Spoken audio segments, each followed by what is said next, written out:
Bismillahirrahmanirrahim. Assalamualaikum warahmatullahi wabarakatuh.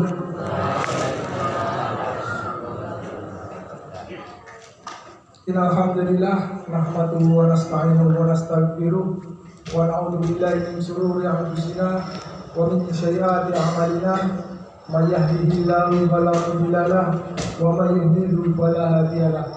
Asyhadu an la ilaha illallah wa asyhadu anna Muhammadan abduhu wa rasuluh. Allahumma sholli ala Muhammad wa ala ali Muhammad.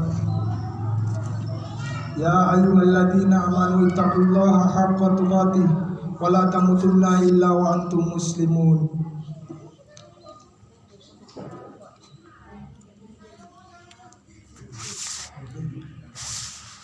Bapak Ibu jamaah pengawasan Al-Ikhlas insyaallah dirahmati oleh Allah. Pertama dan utama, marilah kita senantiasa panjatkan puja dan puji syukur kehadirat Allah SWT yang mana sampai detik ini dan insya Allah sampai seterusnya yang akan memberikan nikmat kepada kita semua, nikmat sehat, nikmat sempat, serta nikmat indahnya hidup di dunia ini. Selanjutnya, sholawat serta salam semoga tetap tercurah kepada junjungan kita Nabi Agung Muhammad Sallallahu Alaihi Wasallam yang selalu kita nantikan syafaatnya di yaumul akhir nanti. Bapak Ibu jamaah sekalian, ada suatu hadis yang artinya selamat datang penuntut ilmu.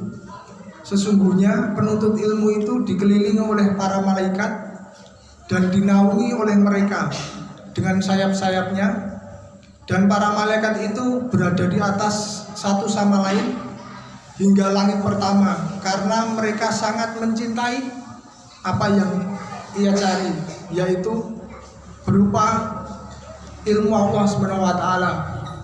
Bapak Ibu jamaah sekalian, jadi ketika kita menuntut ilmu, khususnya di majelis ilmu, di atas kita terdapat malaikat yang menaungi kita dan senantiasa mendoakan kita sampai kita selesai menuntut ilmu tersebut. Maka dari itu, ajakan saya pribadi khususnya dan juga buat Bapak Ibu jamaah sekalian, marilah kita senantiasa menuntut ilmu. Selanjutnya, setiap khotbah Jumat, khotib selalu mengingatkan, dan di sini pula saya juga selalu mengingatkan kepada diri saya pribadi dan jamaah sekalian, marilah senantiasa kita meningkatkan takwa kita kepada Allah SWT dengan sebenar-benar takwa, yaitu menjalankan segala perintah Allah SWT dan menjauhi segala larangannya. Minimal kita berjuang menjauhi segala larangannya, walaupun semuanya tidak bisa kita lakukan. Pada kesempatan kali ini kajian plus bukber yang terakhir pengajian Al-Ikhlas di tahun 1443 Hijriah. Kebetulan dari IPM, Ikatan Pemuda Masjid Baitur Rahman, dapat jatah setiap Jumat. Dan kebetulan yang terakhir ini saya dipaksa perusahaan untuk harus menjadi pemateri pada kesempatan kali ini. Dan insya Allah mulai setelah Lebaran IPM akan mengadakan ilmu baru, mengais ilmu baru, ilmu kitobah. Jadi nanti teman-teman IPM ketika ditunjuk ataupun ditodong harus langsung naik mimbar, siap seperti itu, agar generasi penerus ada. Seperti kemarin-kemarin ketika kultum juga sama, sering ditodong. Jadi bisa tidak bisa harus naik. Kalau nggak naik yo piye, ngaji ning IPM terus setiap malam Kamis. malam Jumat, malam Senin Al-Ikhlas, masuk ora iso kultum dan lain sebagainya. Itu jadi nanti ajakan kami Bapak Ibu sekalian, mohon putranya atau putrinya dimotivasi agar mau berkumpul dengan, insya Allah dengan orang-orang soleh seperti itu, menjadi calon generasi penerus seperti itu. Pada kesempatan kali ini kita akan sinau bareng ya. Jadi nanti apabila ada benarnya dari Allah Subhanahu wa taala, apabila ada salahnya dari saya pribadi, pada kesempatan kali ini saya akan menyampaikan tentang kematian adalah nasihat yang sangat berharga bagi umat muslim. Bapak Ibu, saudara-saudara sekalian, kita hidup di dunia ini hanya sesaat. Kata Rasul 60 sampai 70 tahun. Kalau kurang dari itu berarti kita harus husnudun, berprasangka baik pada Allah Subhanahu wa taala. Berarti amal baik kita, amal baik orang yang telah dimatikan sebelum 60 tahun itu sudah lebih banyak dari dosanya. Insya Allah masuk surga. Dan ketika umurnya dipanjangkan 70 tahun lebih, kita juga harus berpikir positif, berprasangka baik pada Allah Subhanahu wa taala. Berarti diberi kesempatan untuk berdakwah atau mengajak umat manusia untuk dekat dengan Allah Subhanahu wa taala. Jadi di kesempatan hidup ini marilah kita pergunakan sebaik mungkin, semaksimal mungkin. Dalam surat Ali Imran ayat 185, kullu nafsin dha'iqatul maut wa innama tuwaffawna ujurakum yaumal qiyamah faman yukhziha 'anil nari wa udkhilal jannata faqad faz wa mal hayatad dunya illa mata'ul ghurur. Sesungguhnya yang berjiwa pasti akan merasakan mati. Jadi orang yang bernyawa, bahkan orang yang hidup di bumi ini, semuanya pasti berpikir suatu saat pasti akan mati, seperti itu. Bisa dibuktikan dengan adanya tetangga kita, sanak saudara yang telah dipanggil Allah Subhanahu wa taala sebelum kita, seperti itu. Jadi kematian adalah pelajaran yang sangat berharga. Ketika kita mengingat kematian atau kita melihat orang mati, maka ada beberapa hal yang harus membuat kita satu, menambah keimanan kita, muhasabah diri. Jadi semakin giat beribadah, semakin kuat untuk menuntut ilmu dan lain sebagainya. Jadi orang hidup di dunia ini ibarat ini masa mudik ya. Jadi ibarat dari perantauan pulang ke rumahnya, berhenti di pom bensin sebentar untuk isi bensin. Jadi seperti itu. Kita di dunia ini ibaratnya cuma isi bensin atau memperbanyak amal ibadah. Untuk bekal apa? Untuk bekal pulang ke surganya Allah Subhanahu wa taala. Nabi Adam alaihissalam diciptakan di surga, dan kita kembali pun harus ke surga. Bapak Ibu saudara-saudara sekalian, kira-kira ada yang pengen kembali ke neraka? Mboten enten nggih? Pengennya ke surga.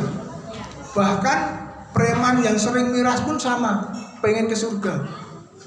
Kadang ketika punya anak, ngaji ndak kaya seperti itu.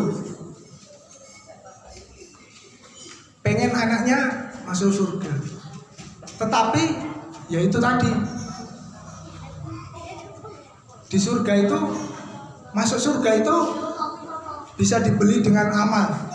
tidak bisa dibeli dengan pangkat, tidak bisa dibeli dengan harta, tetapi bisa dibeli dengan amal perbuatan.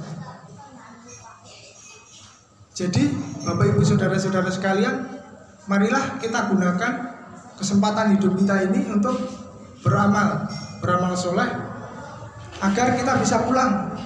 Ketika bekalnya kurang, nanti kita tidak sampai ke surga, tetapi tergelincir ke neraka yang bahan bakarnya manusia, batu-batuan. Seperti itu. Ketika orang mati, ada 3 hal yang mengantarnya ke kuburan. 1, saudaranya, saudara atau kerabatnya. 2, hartanya. Dan yang ketiga, amalnya. Akan tetapi yang 2 ini kembali.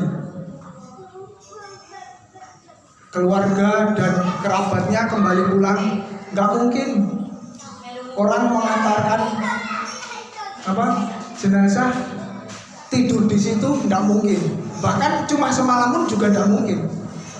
Bahkan ketika ada orang yang tidak rela saudaranya meninggal, banyak tangis yang dikeluarkan, maka mengantarkan sampai kuburannya pun dia menangis. Akan tetapi tetap saja dipanggil pulang oleh keluarganya. Nggak mungkin ditinggalkan sendirian di situ. Hartanya pun sama. Misalkan memiliki mobil mewah, nggak mungkin sampai masuk ke makam. Paling dekat sampai pagar kuburan. Itu pun setelah selesai pemakaman kembali pulang. Seperti itu. Nah, yang menunggu orang yang sudah meninggal 1, amalnya. Amal itu akan menemani ketika di dalam kubur maupun nanti ketika di padang mahsyar. Seperti itu. Kira-kira Bapak Ibu Saudara-saudara sekalian, ada yang sudah mempersiapkan untuk ketika kita mati nanti seperti apa, ketika nanti dipanggil oleh Allah Subhanahu wa taala? Enten boten kira-kira? Persiapan memperbanyak amal ibadahnya. Ada yang mempersiapkan kain morinya. Betul enten nggih? Mungkin belum terpikirkan nanti biar keluarga dan lain sebagainya yang membelikan. Pasti seperti itu. Tetapi ketika ada orang muslim yang sudah mempersiapkan, seperti para pendahulu kita, para imam, ada juga para periwayat hadis yang sudah mempersiapkan sampai mempersiapkan kain kafannya dan lain sebagainya. Seperti itu. Di ayat surat Ali Imran ayat 185 tersebut ada seruan itu tadi, tiap-tiap yang berjiwa pasti akan merasakan mati. Jadi kita persiapkan dari saat ini bagaimanapun caranya, dan jangan sampai terperosok ke panasnya api neraka. Selanjutnya, wa innama tuwaffawna ujurakum yaumal qiyamah. Dan sesungguhnya pada hari kiamat sajalah diberikan dengan sempurna balasan kepada manusia. Jadi apa yang diperbuat selama hidup, amal baik maupun amal buruk, akan dibalas dengan kontan, dengan tunai oleh Allah Subhanahu wa taala.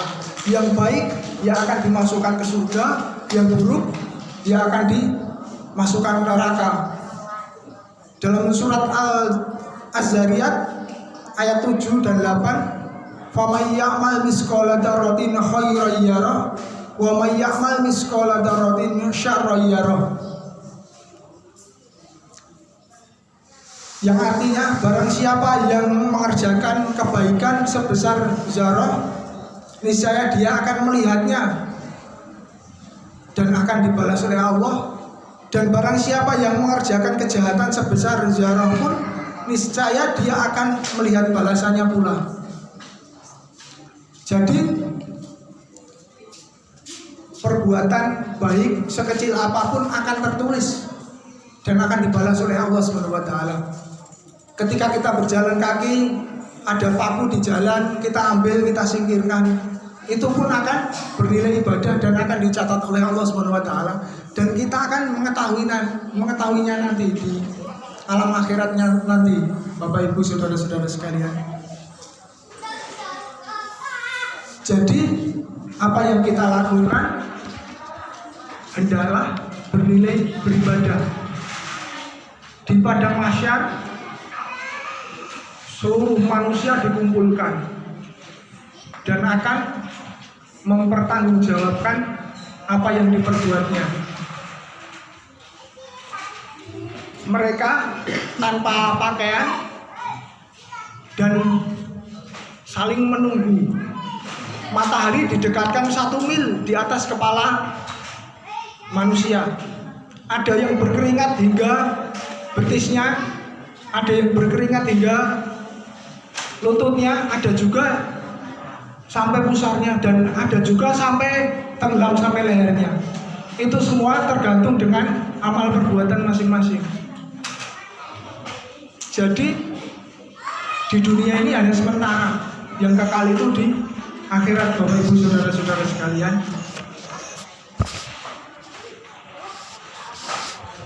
Selanjutnya, barang siapa dijauhkan dari neraka dan dimasukkan ke dalam surga, maka sungguh ia telah beruntung. Bapak Ibu saudara-saudara sekalian, ingin nggih hidup ini beruntung? Pengen nggih? Wah, nggak ada yang pengen. Pengen nggih? Jadi caranya menjadi orang beruntung tadi ya satu, berjuang mengumpulkan amal ibadah yang baik dan menjauhi perbuatan dosa. Seperti itu Bapak Ibu. Dan ketika manusia gagal masuk surga, berarti masuk ke neraka. Neraka itu ada 7 pintu, dan setiap pintu itu untuk makhluk-makhluk tersendiri. Yang pertama, neraka jahanam. Itu khusus untuk pintu orang-orang umatnya Nabi Muhammad yang tidak mau bertobat ketika berbuat dosa dan lain sebagainya. Pikirannya ibaratnya pikiran konyol. Misalkan seperti ini, ketika saya menegur seseorang, Bude, misalkan Bude, mbok ayo sholat. Kusik. Wah, bener sholat bener apa piye? Ora apa-apa kancane akeh. Nah, itu pikiran konyol seperti itu. Jangan sampai terjadi. Nah, ini nanti masuk melalui pintu neraka jahanam seperti ini. Jadi neraka itu siksanya sangat mengerikan. Ini neraka jahanam itu pintunya yang paling atas. Nanti yang paling bawah itu neraka hawiyah. Dan pintu neraka yang kedua, neraka sa'ir. Ini untuk umat Islam yang merampok hak-hak anak yatim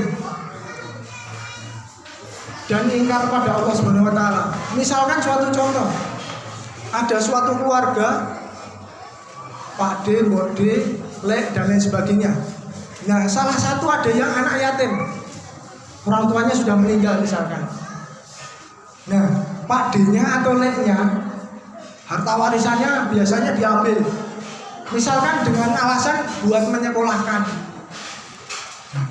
Karena masih anak, ibaratnya nggak tahu sekolah itu biayanya berapa dan lain sebagainya. Ya sudah, nurut saja seperti itu. Nah, itu nanti masuk di neraka sa'ir.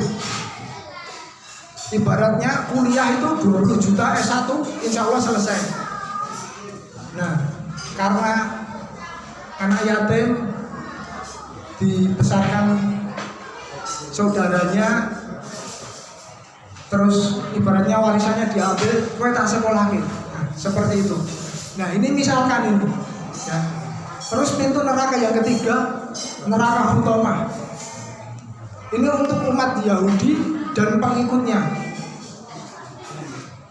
Nah, ini penghuninya diikatkan di tiang-tiang yang panjang untuk orang-orang Yahudi.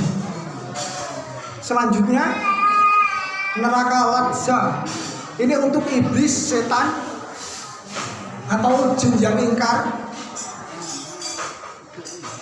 Nah, ini bisa jadi juga manusia juga ikut di sini.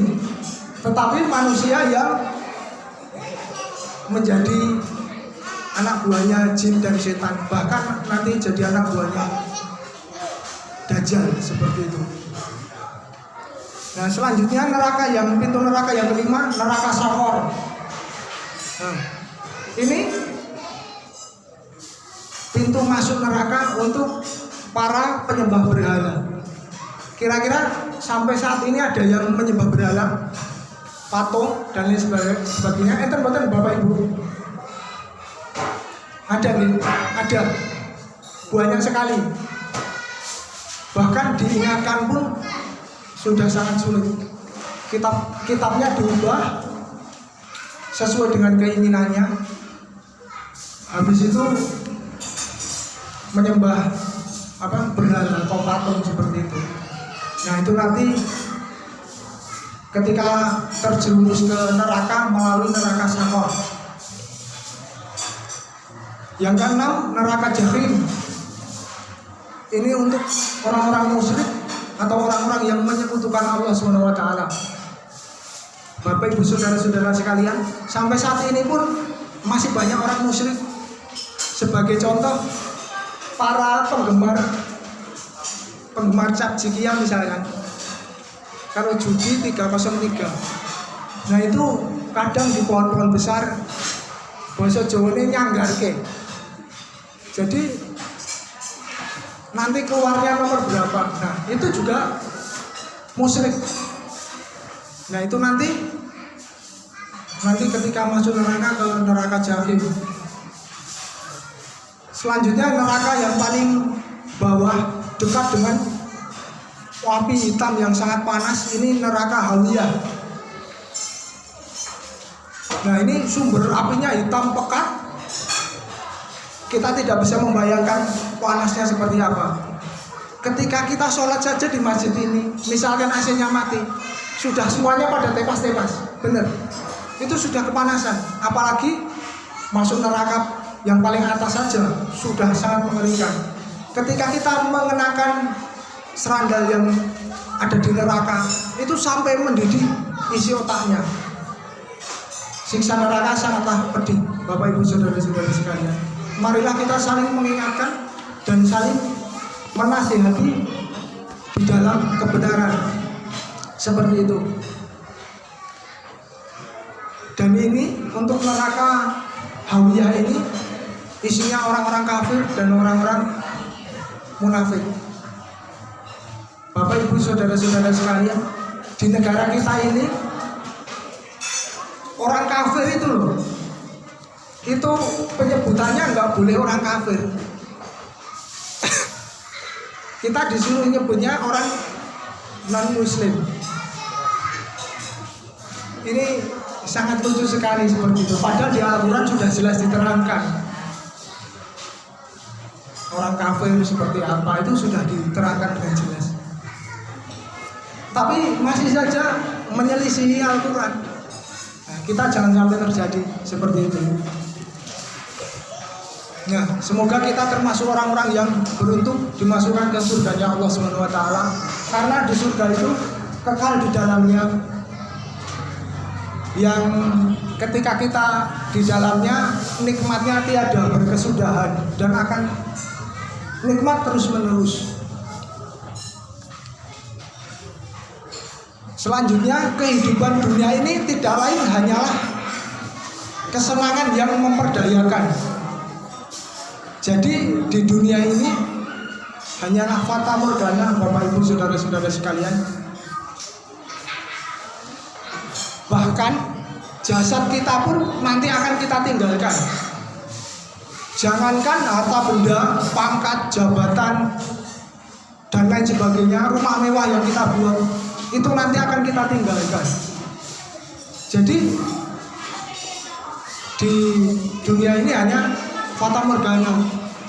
Sebagai contoh, dulu ketika saya bekerja, ketika nyari interview, nyari OB misalkan, office boy, Mas, nanti ketika bekerja, nanti ada shift yang ketika nanti 1 bulan itu tidak bisa Jumatan 1 kali. Kira-kira mau apa tidak? Banyak sekali yang mau. Kalau saya jelas tidak mau. Nah, alangkah tertipunya manusia dengan nikmat yang sesaat, misalkan gaji UMK saja seperti itu, mau meninggalkan sholat Jumat seperti itu. Nah, jadi jangan sampai hal itu terjadi, Bapak Ibu saudara-saudara sekalian. Ketika sesuatu hal melahirkan dosa, wajib kita tinggalkan apapun resikonya. Seperti itu. Bapak Ibu saudara-saudara sekalian, ketika hidup di dunia ini, di kehidupan yang fata morgana ini, semuanya kita tinggalkan, nanti kita akan menuju ke kehidupan yang abadi. Dan Allah Subhanahu wa taala di dalam sebuah hadis dijelaskan ada 7 golongan yang mendapatkan naungan oleh Allah Subhanahu wa taala, yang tidak ada naungan selain naungan Allah Subhanahu wa taala. Yang pertama, pemimpin yang adil. Pada surat yang kita baca tadi, surat As-Saff ayat 26, Allah berfirman, wahai Daud, sesungguhnya engkau kami jadikan khilafah atau penguasa di bumi, maka berilah keputusan perkara di antara manusia dengan adil, dan jangan engkau mengikuti hawa nafsu, karena akan menyesatkan engkau. Nah, potongan ayat ini di surat As-Saff, di surat As-Saff ayat 26 ini menjelaskan tentang 7 golongan yang mendapat naungan Allah Subhanahu wa taala di padang mahsyar. Salah satunya yang pertama, pemimpin yang adil. Akan tetapi di